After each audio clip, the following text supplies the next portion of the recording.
paz do Senhor, meus irmãos. Tudo bem com vocês?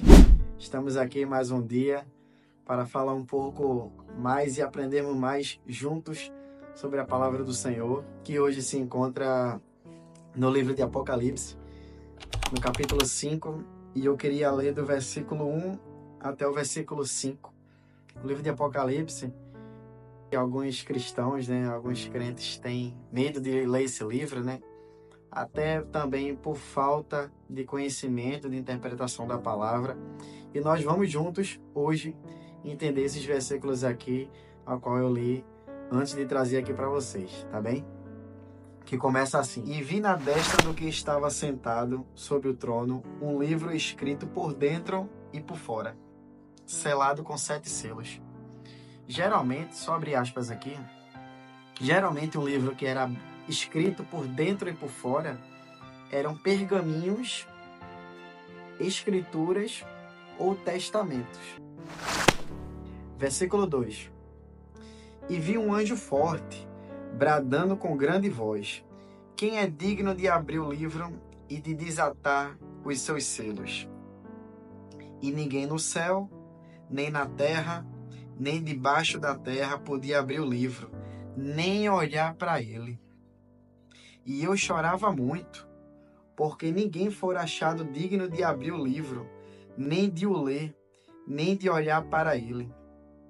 E disse-me um dos anciãos: Não chores, eis aqui o leão da tribo de Judá, a raiz de Davi, que venceu para abrir o livro e desatar os seus 7 selos. Amém. Essa passagem aqui é de uma das revelações que o apóstolo João teve na ilha de Patmos, Nós bem sabemos que os discípulos, após Jesus morrer, ressuscitar e ser ascendido para os céus, eles foram bastante perseguidos, naquela época. Todos vieram a morrer, a serem executados, exceto o apóstolo João, que era o discípulo amado, Ele teve algumas tentativas de homicídios, para o apóstolo, porém ele não chegou a morrer, E parafraseando até para a gente entender um pouco do contexto, os romanos naquela época disseram: se a gente não consegue matar ele, vamos pelo menos isolar ele numa ilha para que ninguém possa ouvir essas pregações que eles fazem aí, que ele faz. E foi quando isolaram ele na ilha de Patmos, onde ele teve essa visão do terceiro céu. A ilha de Patmos, que está localizada no Mar Egeu, que fica no leste da Grécia. E como eu falei para vocês, essa escritura entrava em ação quando havia uma negociação por terras. Se eu fosse comprar uma terra de Joãozinho, eu teria que trazer à tona um juiz e testemunhas para que selasse na escritura, Uma escritura ficava selada e a outra ficava aberta como cópia do que a gente negociou. E aconteceria 3 tipos de negociações. A primeira era por compra, Se você tivesse o valor para pagar, você comprava aquela terra. A segunda era por jubileu. Você esperaria 50 anos para poder ter posse daquela terra. E o terceiro era se eu tivesse um parente que tivesse condições de pagar, um parente de confiança meu, ele pagava aquele valor daquela terra e tomava posse daquela terra. Nós temos exemplos na Bíblia sobre isso, em Levítico, capítulo 25, e o versículo 25, que diz assim: Quando teu irmão empobrecer e vender alguma porção da sua possessão, do seu terreno, então virá seu resgatador, seu parente, e resgatará o que vendeu seu irmão.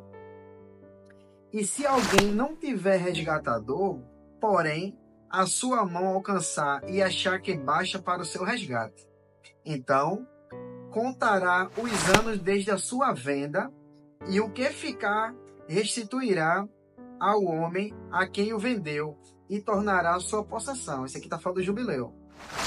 Mas, o terceiro, se a sua mão não alcançar que o basta para restituí-la, então o que for vendida ficará na mão do comprador até que o ano do jubileu. Porém, no ano do jubileu sairá e ele tornará a sua possessão. Nós também temos mais um exemplo sobre essa troca de terras em Jeremias, no capítulo 32, a partir do versículo 6. Disse-lhe, pois, Jeremias: veio a mim a palavra do Senhor, dizendo: eis que Ananel, filho de Salum, teu tio, ou seja, Ananel é primo de Jeremias, virá a ti dizendo: compra para mim a minha herdade, o meu terreno, o meu pedaço de terra, que está em Anatote, que é uma cidade que tinha lá. Pois tens o direito de resgate para comprá-la, de acordo com o que Levítico diz. Veio, pois, a mim Ananel, filho de meu tio, meu primo, segundo a palavra do Senhor, ao pátio da guarda, e me disse: compra agora a minha herdade que está em Anatote, na terra de Benjamim, porque teu é o direito de herança, e tens o resgate. Compra para ti. Então entendi que isto era a palavra do Senhor. Versículo 9. Comprei, pois, a herdade de Anatel, filho do meu tio, a qual está em Anatote. E lhe pesei dinheiro, 17 selos de prata. Escrevi o auto e selei-o. Ele selou. Ele foi confirmado por testemunhas e pesei-lhe o dinheiro numa balança. Ele comprou, Jeremias era primo de Anatel, ele comprou a terra, selou e disse: aqui, ó, primo, eu tenho direito à tua terra. Como Anatel era primo de Jeremias, ele podia fazer isso para que o primo ficasse com a terra, para que Jeremias ficasse com a terra. Mas, Danilo, o que é que isso tem a ver com Apocalipse? Deus criou o mundo. Deus deu a terra para o homem. Lá em Gênesis capítulo 1, Deus, quando cria tudo, ele diz para o homem: toma posse, é teu. Dá nome aos bichos, dá nome às árvores, dá nome às montanhas, às praias. Tudo é teu aí. Esse é o teu trabalho. Toma para tu essa terra. E no capítulo 3 de Gênesis, a serpente enganadora ludibria ali e engana Eva, ao qual Eva passa o fruto para Adão. Os dois pecaram. E a serpente, que é Satanás, tomou posse daquilo ali. E eles foram expulsos do Éden. E Satanás toma posse da terra que Deus deu para o homem. Ele é um possessor, Ele é um possessor. Como diz aqui em Levítico, ele não tem terra nenhuma. Ele roubou a terra.